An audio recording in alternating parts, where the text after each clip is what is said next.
आपण पाहत आहात सत्याची बाजू मांडणारं हक्काचं न्यूज चॅनल M24 तास।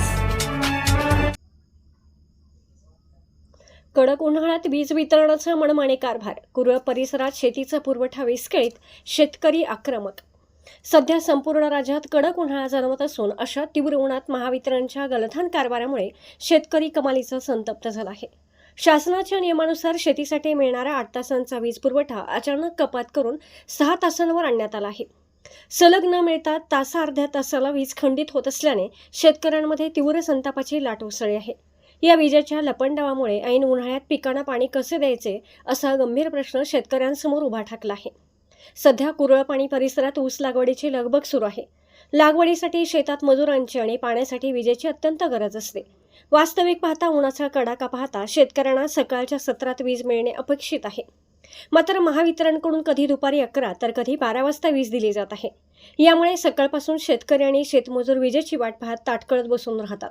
वेळेत वीज न आल्याने आणि आलेल्या वेळेतही सारखी गुल होत असल्याने शेतीची सर्व कामे पूर्णपणे खोळंबली आहेत। ऐन उन्हाळ्यात पिके जळू लागल्याने शेतकऱ्यांचे मोठे आर्थिक नुकसान होत आहे। त्यामुळे वीज वितरण कंपनीच्या वरिष्ठ अधिकाऱ्यांनी या प्रकरणात त्वरित लक्ष घालावे।